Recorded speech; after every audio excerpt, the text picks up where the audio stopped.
mais um minutinho. Então, boa noite, pessoal. Meu nome é Gabriele, sou professora de literatura, tá? Então, vamos hoje ao nosso encontro literário, o penúltimo encontro. Tá? Hoje a aula vai ser sobre mulheres na literatura, tá bem? Vamos então mergulhar no mundo das mulheres que não estão no cânone da literatura, porque a gente vê muitos homens, né, no cânone, no que cai nos vestibulares, e o que a gente estuda até na escola e na faculdade, inclusive. Então, vamos mergulhar hoje no universo feminino dentro da literatura, que é muito importante e é muito bem representado, tá? Qualquer dúvida que ficar sobre a aula, podem mandar um e-mailzinho, para esse e-mail que está aí na tela, e mandar as dúvidas também no grupo, não se prendam, o Enem tá aí, mandem toda e qualquer dúvida, tá?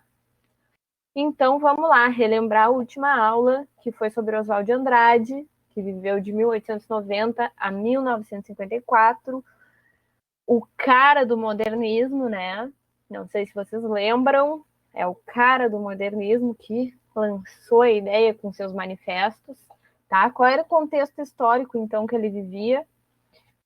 Tem coisas antes disso, né? Mas a Semana de Arte Moderna, que ele ajudou a criar a ideia inicial dos manifestos dele, que lançaram aí essa ideia para surgir a Semana de Arte Moderna de 1922, tá? Estava rolando, então, o fim da República das Oligarquias, tá? Através do golpe que levou ao poder o Getúlio Vargas, em 1930. Através do decreto é aprovado e regulamentado o voto feminino no Brasil em 1932, tá? A promulgação da terceira Constituição Federal Brasileira, em 1934, e o levante integralista, movimento da ação integralista brasileira contra o governo Vargas em 38, tá bem? Esse era mais ou menos aí o contexto. As características, então, do Oswald de Andrade, ele usava muita liberdade nas obras dele, artística, e era muita inovação mesmo nas obras dele. Ele trazia uma identidade nova para a literatura e para a poesia brasileira. Ele usava uma linguagem coloquial, além disso, né? Ele escrevia sem formalidade, ele fragmentava a sintaxe, isso é uma característica muito forte dele, ele pegava as regras sintáticas e misturava tudo, tá? Ele era bem-humorado, debochado nas poesias dele, tinha uma predominância, né, do coloquialismo, repetindo aqui, e uma crítica extremamente irreverente, diferente das críticas dos outros autores, tá? Ele era debochado e com esse deboche ele criticava, era irônico, tá bom? As principais obras dele, então, foram Manifesto para o Brasil, de 1924, só que teve uma edição anterior também do Manifesto Antropofágico, de 1928, essa foi a segunda edição que foi publicada, porque o manifesto mesmo, ele foi inicialmente publicado anteriormente do ano da Semana de Arte Moderna. Tá? Pau Brasil, que é um livro de poesias, 1925, primeiro caderno de poesias do aluno Oswald de Andrade, de 1927, e Poesias Reunidas, de 1945, fora as outras obras, né? Que a gente viu na última aula. Quem não estava, quem não entendeu, voltem lá na aula e mandem as dúvidas, tá bem? Hoje está calor demais, tem que se hidratar, né? Então, vamos à nossa aula de hoje, Mulheres na Literatura Brasileira, tá? Não sei se vocês reconhecem algum desses rostos. Quem aí sabe quem são, quem não sabe? Vamos ver então, tá? Vamos ver a nossa primeira autora, que é a Maria Firmina dos Reis. Que é essa aqui do cantinho, é uma das primeiras, foi a primeira mulher brasileira e da América Latina a publicar um romance abolicionista, tá? Qual era o contexto, então, que ela vivia? Ela nasceu em 1822, tá? E viveu até 1917. O que exatamente no ano do nascimento dela aconteceu? Independência do Brasil. E isso reflete muito também ali na obra dela, tá? Lá em 1936 surgiu também o romantismo, tá? Ela era uma romântica, indianista, tá? Fazia exaltação de uma figura de um herói nacional, tá bem? Os movimentos abolicionistas começaram a criar força nesse momento. Aí se criou a lei Eusébio de Queiroz, tá? Que proibia o tráfico de escravos em 1950. A lei do ventre livre em 1871. Ali tá errado. É 1850, não 1950. Tá? Essa lei aqui que proibia o tráfico de escravos é de 1850. A lei do ventre livre de 1871. A lei dos sexagenários, tá? Que dava liberdade aos escravos que eram mais velhos, que tinham 60 ou mais idade, em 1885, e logo 3 anos depois de muitos anos de escravidão, né, surgiu a Lei Áurea em 1888, tá bem? Então, esse era o contexto aí que ela vivia. Isso é presente na obra dela. Ela fala muito sobre a escravidão, ela era uma autora abolicionista e muita gente não conhece ela, não sei por quê, porque ela é genial e muito importante na nossa história da literatura e nossa história brasileira. Então, quais eram as características da Maria Firmina? Subjetividade, adjetificação intensa, tá? O bucolismo, que é aquilo de falar do pastoral, do campo, o uso abundante de exclamações, interrogações e reticências, então tinha muita pontuação, assim, expressiva, era muito expressiva. Personagens heróicos, por causa ali do romance indianista, tá? Tinha uma mulher idealizada também na obra dela, uma mulher ideal, um amor ideal, sempre não, algumas das obras dela aparece isso, um amor ideal, e o nacionalismo, tá? Quais, então, eram as principais obras dessa mulher?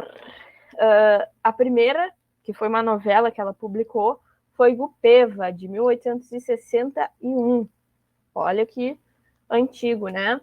Cantos à Beira-Mar, de 1871, eram poesias. A Escrava, que é um conto romance, que esse, A Escrava, foi o primeiro romance abolicionista publicado por uma mulher na América Latina. Entendem a representatividade e o tamanho disso? Isso é muito importante na nossa história, tá? Hino da Libertação dos Escravos, em 1888, ali no ano da assinatura da Lei Áurea. O hino à Mocidade, Alto da Bomba Meu Boi, de Bomba Meu Boi, Valsa, Rocinha, Pastor Estrela do Oriente, Canto de Recordação. Ela escrevia letras de músicas também, tá? E agora vamos ver um pouquinho sobre a história dela, tá? Ela nasceu, então, em 1822, junto com a independência do Brasil, lá em São Luís, no Maranhão, tá? E por isso, dia 11 de março, é uma homenagem a Maria Firmina dos Reis, o Dia da Mulher Maranhense. Se comemora o Dia da Mulher Maranhense em 11 de março, tá? Ela era filha de uma escrava alforriada, a Leonor Filipa dos Reis, e possivelmente do João Pedro Esteves, um homem rico da região, só que ele não registrou ela. Não tem o registro do pai na certidão dela, apenas da mãe, que era uma escrava alforriada, a Leonor Filipa dos Reis, tá bem? Além de escritora, ela foi uma professora primária de 1847 a 1888, tá? Em 1880, ela adquiriu o título de mestra régia, tá?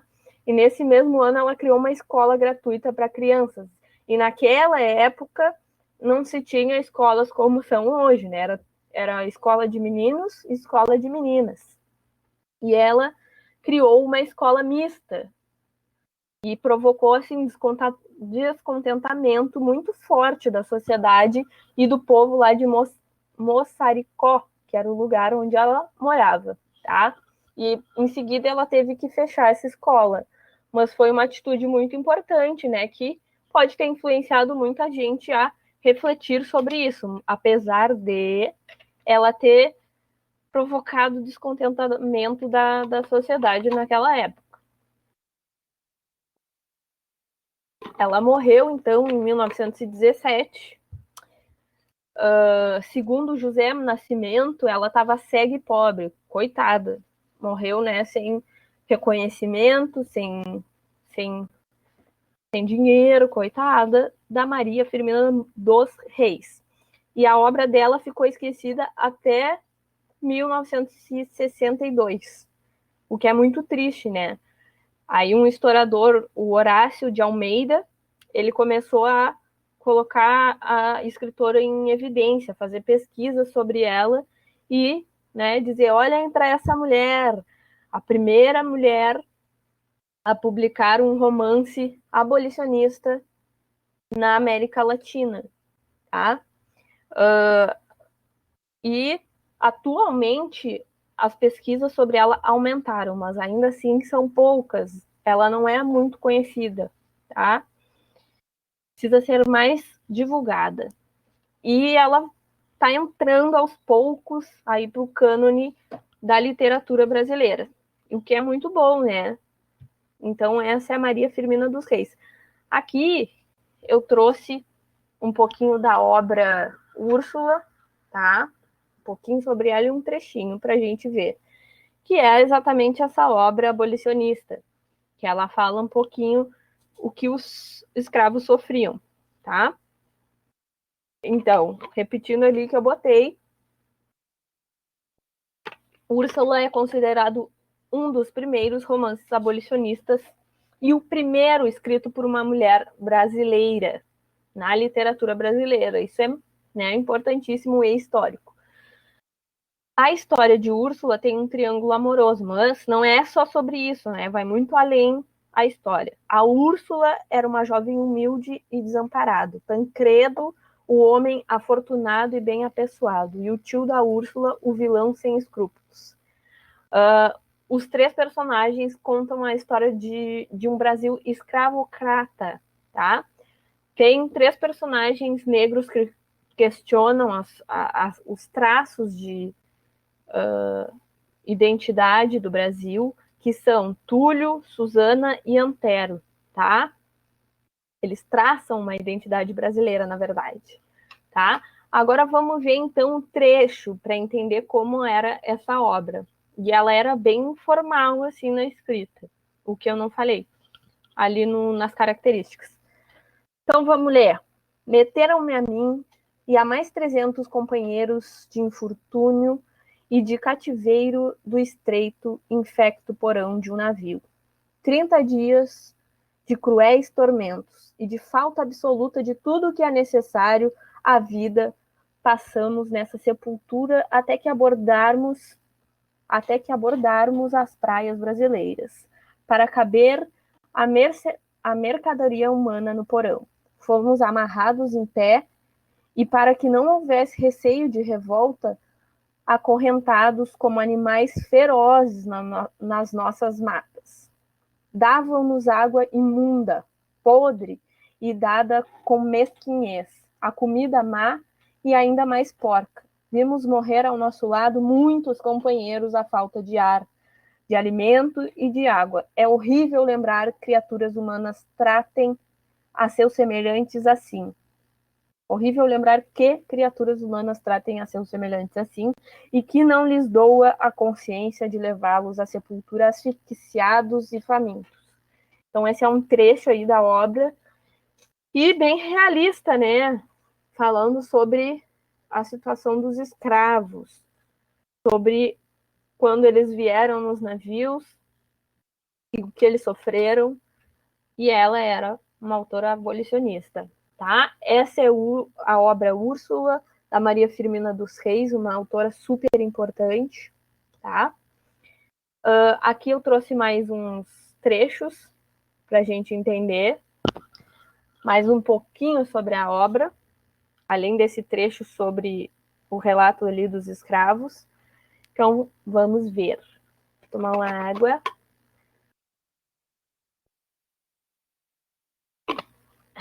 Então, vamos lá.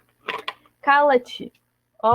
Olha aí a pontuação. Então, vamos prestar atenção na pontuação da Maria Firmina dos Reis. Cala-te. Pelo céu, cala-te, meu pobre Túlio, interrogou o jovem cavaleiro. Dia virá em que os homens reconheçam que são todos irmãos.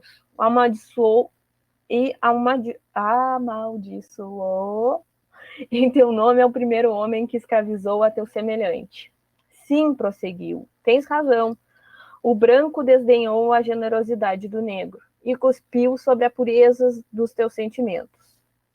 Sim, acervo, deve ser o seu sofrer, e eles o que não compreendem. Tancredo, então, como eu já tinha falado, é o herói da história.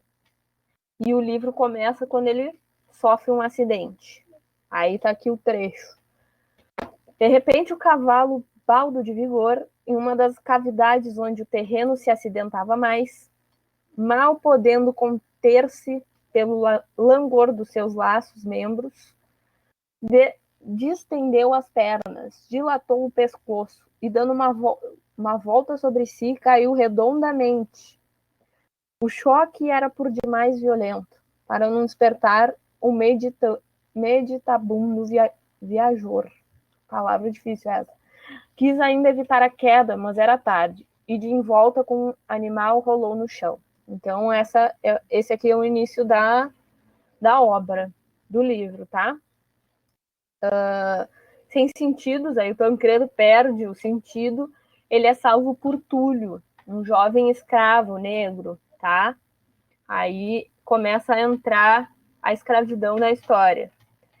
Nesse Comenos, alguém despontou longe, e como se fora um ponto negro no extremo horizonte, esse alguém que pouco e pouco avultava. Era um homem, e mais tarde suas formas já melhor se distinguiam. Trazia ele um quer que era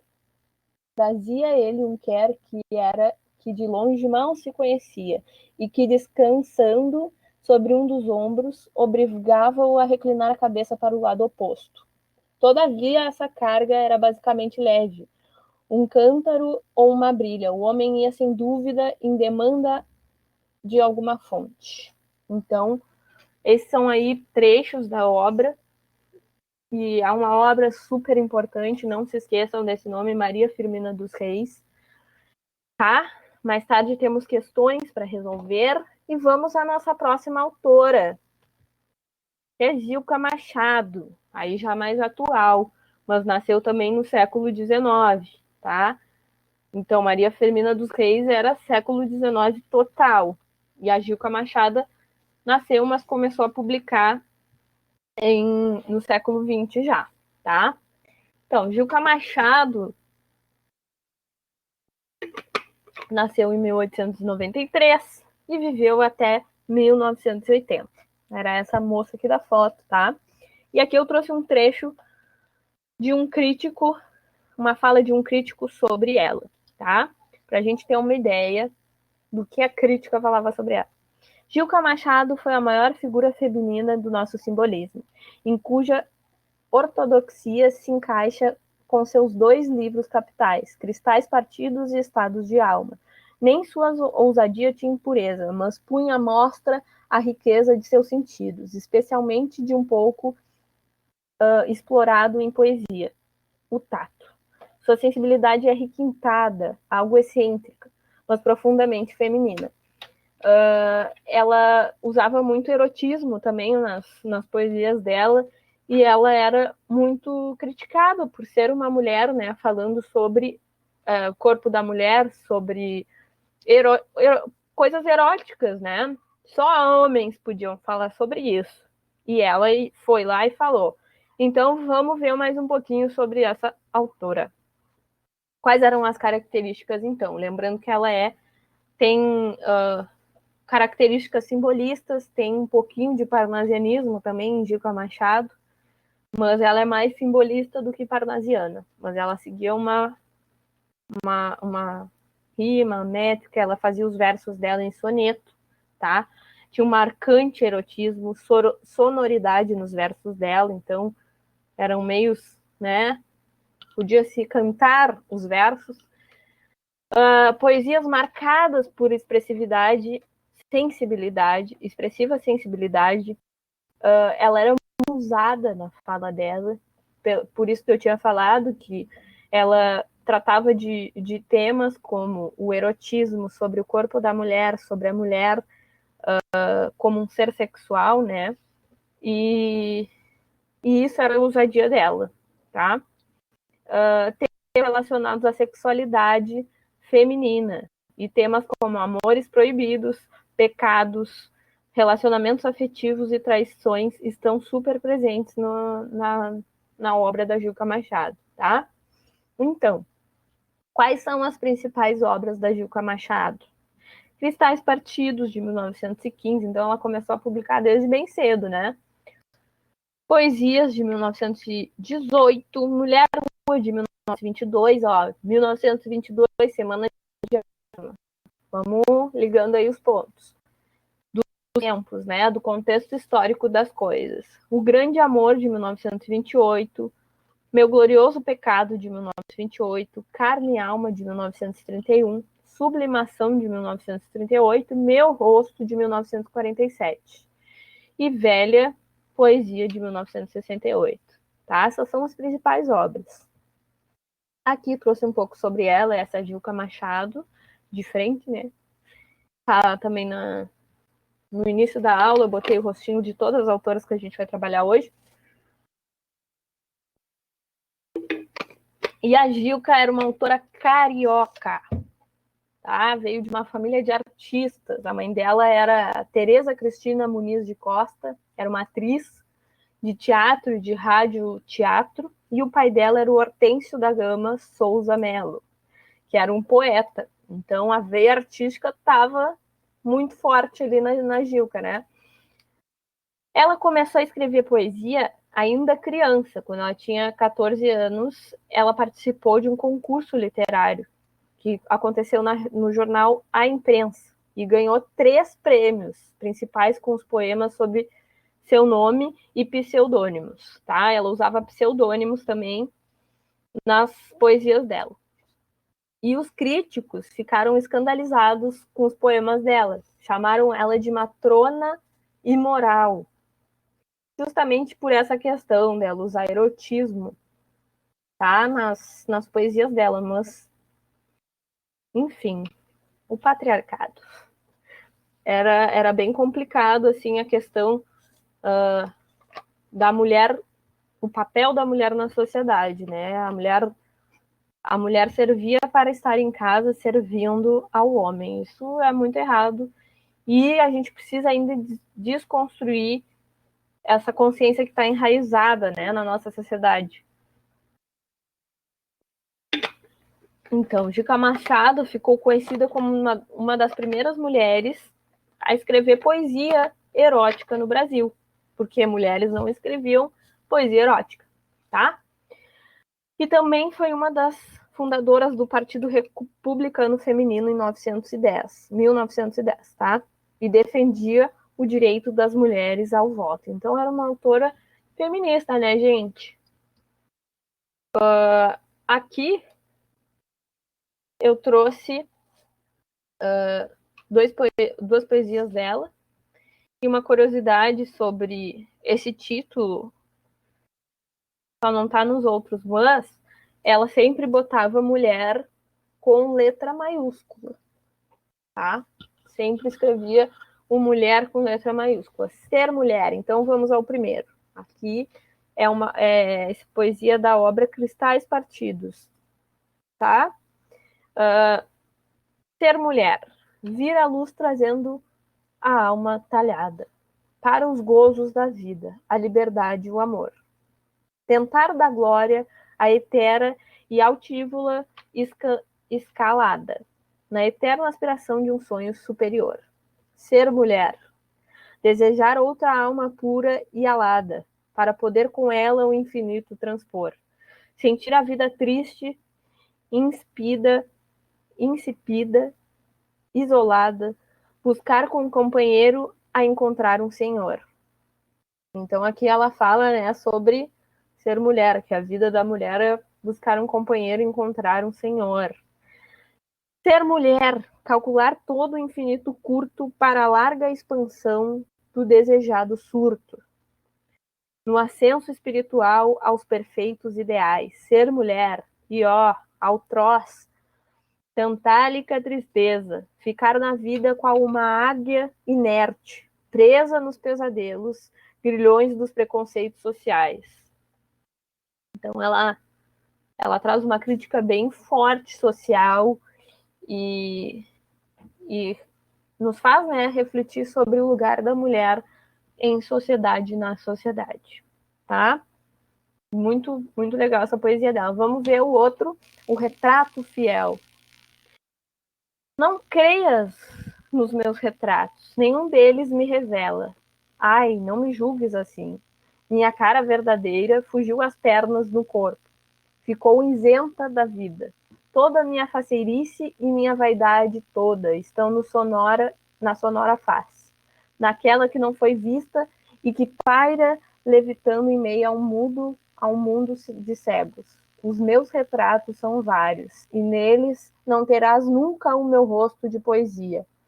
Não olhe os meus retratos, nem me suponhas em mim. Forte essa última frase, né? Nem me suponhas em mim. Não olhe os meus retratos, nem me suponhas em mim. Então aqui ela fala sobre a identidade dela, sobre o retrato, sobre se ver. Faz uma reflexão bem psicológica, né? Bem profunda, com o leitor. É uma proposta, assim, e também uma reflexão sobre o que diziam sobre ela ser uma... Deixa eu ver direitinho o nome para não falar errado. Uma matrona imoral, né? Que era assim que os críticos chamavam ela, uma matrona imoral. Então, o retrato fiel. Não olhes os meus retratos, nem me suponhas em mim. Então, essa ideia dela de não prejulgue o que tu vês, e sim, né? Nem ela se encontra, nem ela se sabe, a gente está em constante transformação, né? Então, essa foi Gilca Machado. Tá bem, pessoal? A próxima autora é Pagu, que foi esposa do Oswald de Andrade ali da última aula. Lembram? Olha aquele. Aqui é Oswald de Andrade. Então, Pagu, já do século XIX, viveu pouco tempo aí, coitada. Viveu de 1910 a 1962. Tá? Foi presa várias vezes pela ditadura, pelos nazistas. Ela tem uma história muito forte na política também, a Pagu, tá? Então vamos dar uma olhada na Pagu. Então, quais eram as características da Pagu? Ai, ficou repetido aqui. Mas as características, não acredito que ficou repetido. Ela tinha uma poesia de denúncia, assim, ela era modernista, assim como Oswald de Andrade, tá? Deixa eu ver se eu trouxe alguma poesia dela, sim. E ela respeitava até ali uma rima e uma métrica. Estou bem chateada que repetiu esse slide, porque eu precisava mostrar as principais obras e eu não vou lembrar de todas delas. Mas ela era da época modernista, e ela escrevia de uma forma respeitando os conceitos, né, modernos de não respeitar a rima e a métrica, mas ela ainda assim tinha ali um formatinho bonitinho das poesias dela. Ela era muito crítica e política também.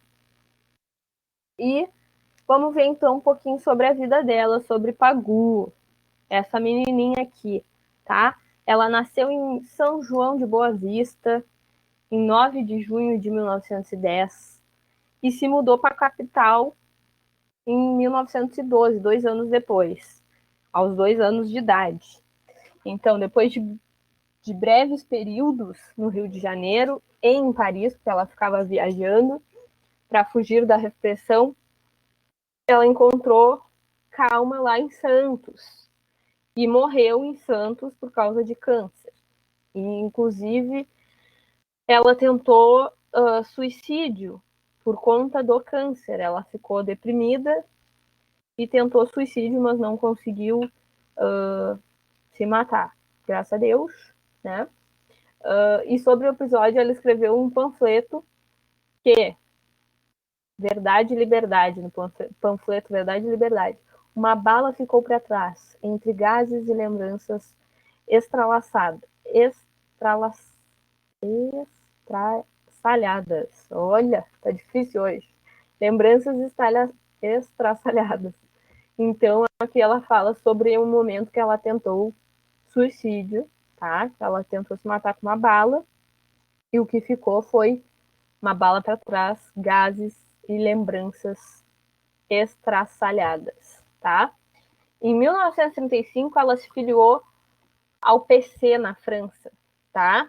Onde também fez cursos na Sorbonne, em Paris, e lá foi presa como comunista estrangeira, tá? Identidade falsa, falsa identidade. Ela foi deportada para a Alemanha nazista, e aí o embaixador brasileiro, Souza Dantas, conseguiu mandar ela de volta para o Brasil. E ela se separou definitivamente de Oswald de Andrade e começa a retornar às atividades jornalísticas, porque ela publicava em jornais, além de escrever, tá?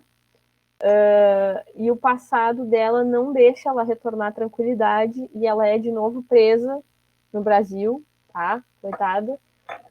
E torturada pelas forças da ditadura. Ficou na cadeia por 5 anos, a Pagu. Coitada da Pagu. Ficou presa há muito tempo e foi presa várias vezes. Eu tinha visto um relato que ela foi presa 20 vezes. Mas ela ficou muito tempo, né? 5 anos presa e foi torturada. Tá? Aqui tem um poema que eu trouxe que ela escreveu naquele momento em que ela tentou se suicidar. Chama Nothing. Nada, nada, nada. Nada mais do que nada. Por que vocês querem que exista apenas o nada? Pois existe o só nada. Uma para-brisa partido, uma perna quebrada. O nada. Fisionomias massacradas. Tipóias em meus amigos. Portas arrombadas. Abertas para o nada. Um choro de criança, uma lágrima de mulher à toa. Que quer dizer nada. Um quarto meio escuro com um abajur quebrado, meninas que dançavam, que conversavam. Nada. Um copo de conhaque, um teatro, um precipício. Talvez o precipício queira dizer nada. Uma carteirinha do Travels Check. Uma partida fortunada.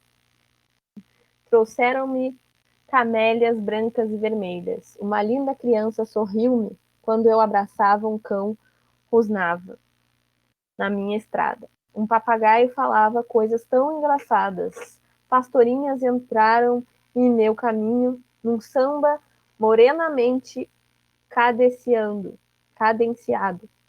Abri o meu abraço aos meus amigos de sempre. Poetas, compareçam alguns escritores. Compareceram alguns escritores, gente de teatro, birutas no aeroporto e nada. Então aqui é uma poesia que ela reflete aí sobre o sentimento dela após esse episódio, que foi muito forte, né? A tentativa de suicídio. E para ela ficou se questionando sobre a vida nada nada mais do que nada, como se a vida fosse nada mais do que nada, mas tinha ali seus momentos importantes, né, e essas coisas de valor, como o encontro com os amigos, com os poetas, com os escritores, gente do teatro, os animais, crianças lindas sorrindo. Então, é uma reflexão, né, sobre o nada que ela estava sentindo, e após esse acontecido, ela percebeu os valores da vida, né? Então, essa foi Pagu. E por último, para fechar, as nossas autoras, que tinham várias outras mais para a gente ver, mas não temos muito tempo, né? É a Carolina Maria de Jesus. Vocês conhecem ela? Que viveu de 1914 a 1977. Aqui eu trouxe um trechinho sobre o que ela falou. Escreva a miséria e a vida infausta dos favelados. Eu era revoltado, não acreditava em ninguém. Odiava os políticos e os patrões, porque o meu sonho era escrever e o pobre não pode ter ideal nobre. Eu sabia que ia angariar inimigos, porque ninguém está habituado a esse tipo de literatura. Seja o que Deus quiser, eu escrevi a realidade. Então, vamos ver o que vem por aí de Carolina de Jesus. Então, quais eram as características da Carolina? Relatos do dia a dia, uma linguagem muito informal, devido a ela não ter completado os estudos. Ela estudou até o segundo ano do ensino fundamental. Muito realista, ela mostrava a realidade do que acontecia e abordava temas como a fome e a falta de dignidade. Tá bem? E as principais obras dela foram Quarto de Despejo, de 1960, que é a obra mais famosa dela, mas ela tem outras que são importantes também. Casa de Alvenaria, de 1961, Pedaços de Fome, de 1963, Provérbios, de 1963 também, Diário de Bitita, de 1977, Um Brasil para Brasileiros. Aqui, ó, a partir, deixa eu confirmar o ano, 77, tá. A partir de 1982, foram obras que ela foram publicadas dela e ela já não estava mais viva, tá? Mas ela escrevia muito e deixava um amontoado de escritos guardados. E daí, depois que ela faleceu, acharam e foram, né, editando e publicaram, conforme os anos passaram. O Brasil para Brasileiros, de 1982, Meu Estranho Diário, de 1996, Antologia Pessoal, de 1996 também, Onde Estás, Felicidade, de 2014, e Meu Sonho é Escrever, Contos Inéditos e Outros Escritos, de 2018, recente, tá? Carolina Maria de Jesus foi essa mulher aí da foto, tá? Com esse olhar penetrante. Ela nasceu em Sacramento, em Minas Gerais, e se mudou para São Paulo em busca de trabalho. E lá ela trabalhou como empregada e catadora de papel, para sustentar ela e os filhos, que ela criava sozinha, tá? Eram 3 filhos. E a Carolina já tinha falado sobre, mas ela frequentou até o segundo ano do ensino fundamental, a escola, onde ela aprendeu a escrever e a ler, tá?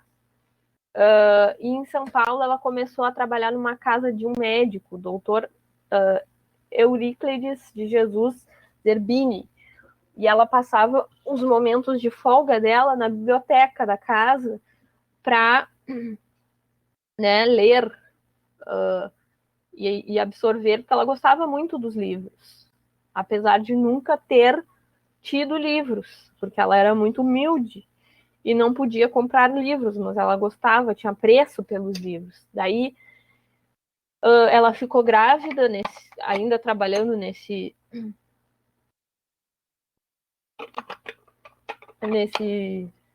nessa casa do doutor Euriclides, tá? E aí ela foi despedida, não pôde mais trabalhar porque ficou grávida. E aí ela passou a catar papel e separava os melhores papéis que ela achava para escrever um diário, que foi o diário de um... Esqueci o nome agora, gente. Meu Deus. Quarto de Despejo, que é um diário. Diário de uma favelada, ali embaixo diz, tá? Então ela catava esses papéis, guardava os melhorzinhos, que não estavam sujos, né? Que estavam mais ou menos conservados, para poder escrever esse diário da vida dela. O diário tem até marcado assim, dia tal, ano tal, mês tal, o que acontecia na vida dela. E assim, então, ela escreveu a realidade sobre a realidade da favela. Ela morava na favela do Canindé. E aí ela escrevia tal, vivia ali a vida dela de catadora. Era uma vida muito difícil para ter comida na mesa, né? E aí, um certo dia, um jornalista, o Aldélio Dantas, foi na favela fazer uma reportagem sobre a favela do Canindé. E, por acaso, ele encontrou a Carolina Maria de Jesus. Ela mostrou a ele os escritos dela e ele se encantou e levou ela para a editora para ver se publicavam o livro dela. Ajudou ela a publicar o primeiro e o mais famoso livro, que é o Quarto de Despejo, tá? E apesar de ela não ter frequentado muito a escola, ela tinha um conhecimento muito grande. E ela refletia muito, assim, era uma pessoa inteligente, apesar do pouco estudo que ela teve. O pouco estudo que ela teve, ela absorveu o máximo que ela pôde. E como ela tinha esse apreço e admiração pelos livros, pelas escritas, ela se interessava muito e lia quando ela podia, por exemplo, lá na folga dela, né? E a escrita que possibilitou ela se expressar enquanto uma mulher negra, né, mãe, solteira e moradora da favela, catadora de papel, tá bem? E ela, ainda que ela tenha ganhado muito dinheiro depois de ter publicado o Quarto de Despejo, ela não conseguiu administrar a quantidade de dinheiro e também por enfrentar muito preconceito, né? Por ser uma mulher negra favelada que catava lixo e a forma como ela escrevia, e tinha muita gente que tinha preconceito com ela.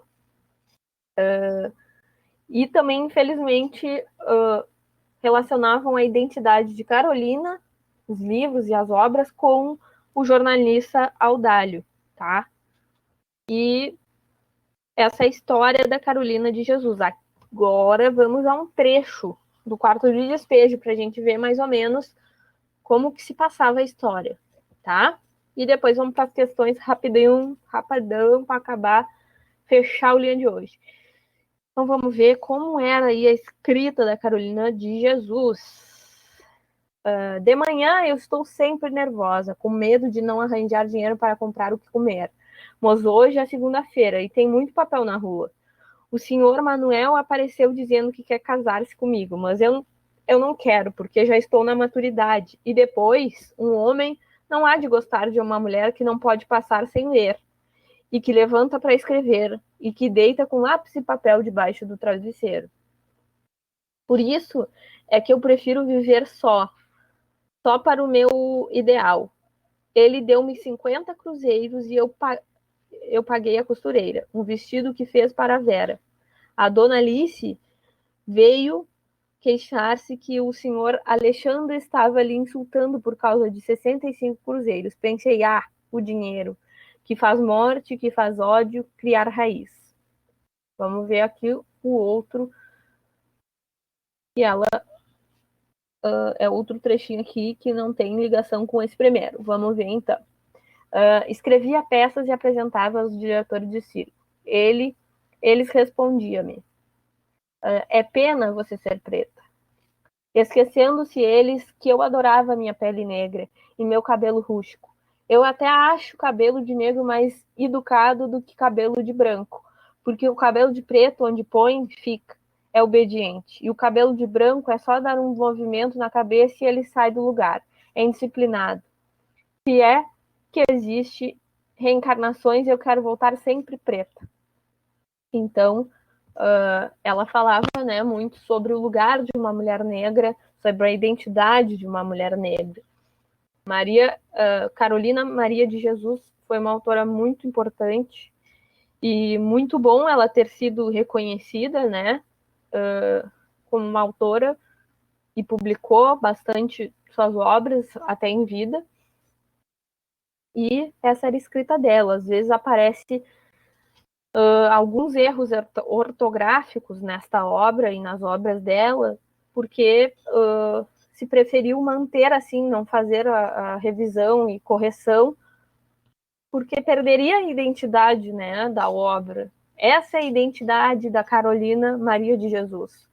Não é porque tem variações da língua que está errado, tá? Ela era uma mulher super inteligente, refletia sobre questões sociais muito pertinentes, né? Que estão aí até hoje, né? Que é a fome, que é não ter uma moradia, não ter um saneamento básico, sobre o lugar das mulheres pretas na sociedade. Então, super importante, Carolina de Jesus, tá? Esse foi o quarto de despejo. Agora vamos para as questões. Trouxe duas rapidinhas. Bora lá. Sem demora, para vocês não se cansarem. Então, vamos lá. Comecei a queixar para a Dona Maria das Coelhas que o que eu ganho não dá para tratar os meus filhos. Não tem roupa nem o que calçar. E eu não paro um minuto. Cato tudo que se pede, que se pode vender, e a miséria continua, firme ao meu lado. Ela disse-me que já está com nojo da vida. Ouvi seus lamentos em silêncio e disse-lhe: nós já estamos predestinados a morrer de fome. Então aqui ela mostra um diálogo com uma moradora lá do Canindé também, tá? Vamos ver o que a questão pede. A partir do perfil da Carolina, é viável afirmar que a predestinação observada por ela diz respeito ao A, desigualdade social, B, determinismo racial, C, pessimismo, D, seleção natural e E, destino. Vamos ver. O que vocês acham?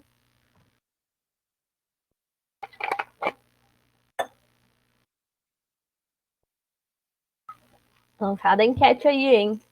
Bota aí na enquete o que vocês acham. Mas ninguém acha nada. Ninguém tá achando nada.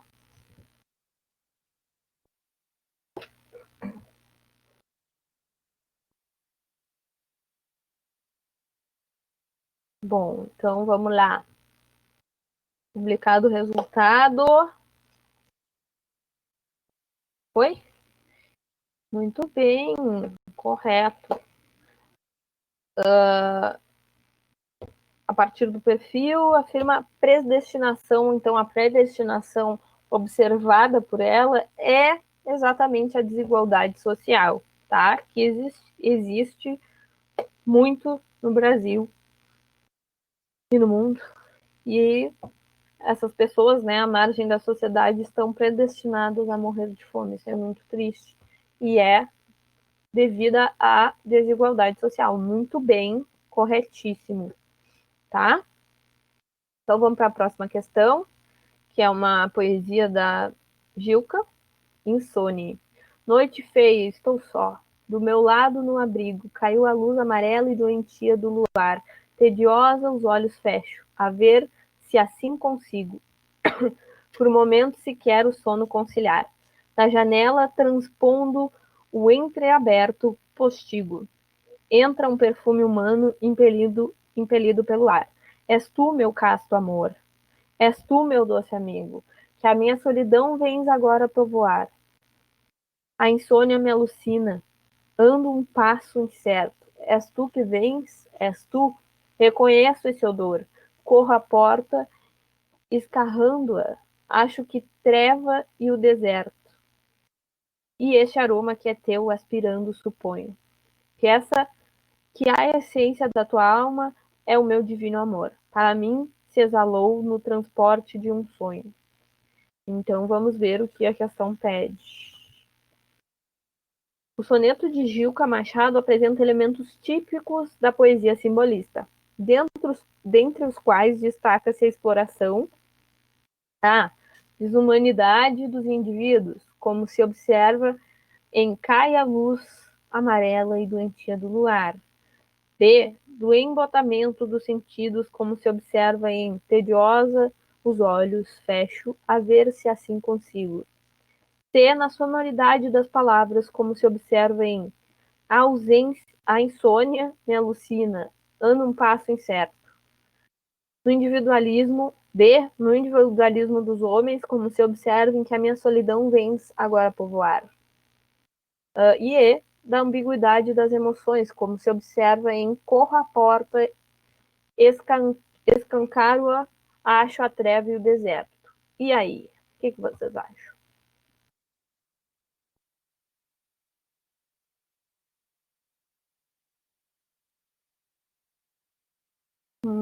Vou publicar. Foi? Certinho, certíssimo. É isso mesmo, correto. Na sonoridade das palavras. Se destaca um dos típicos elementos da poesia simbolista é a sonoridade das palavras. Como se usa, né? Então, correta a alternativa C, da sonoridade das palavras, como se observa em A insônia me alucina, ando um passo incerto. Muito bem, acertando todas as questões, arrasando. Então, a aula de hoje foi isso. Um pouquinho corrida, tá? Espero que tenham aproveitado e tenham gostado. Semana que vem é revisão, tá? Revisão dos conteúdos das escolas literárias. Eu que agradeço, Tânia, pelo teu tempo. Espero que tu tenha aproveitado bastante a aula. Semana que vem, revisão. Esse ano eu não. A minha última aula, porque semana que vem eu não vou poder dar. Mas então foi um prazer todo esse ano aí com vocês, acompanhando as aulas. Espero que vocês façam um ótimo Enem. Ainda a gente tem a semana de janeiro de atividades. Assistam, não deixem de assistir, tá? E a aula de hoje foi isso. Um grande abraço, um bom final de ano a todos. Beijos e acompanhem, revejam tudo que precisam ver, tá? Mandem suas dúvidas, não passem dúvida, tá? Só mandar que a gente tá aí. Um grande beijo, abraço e até mais.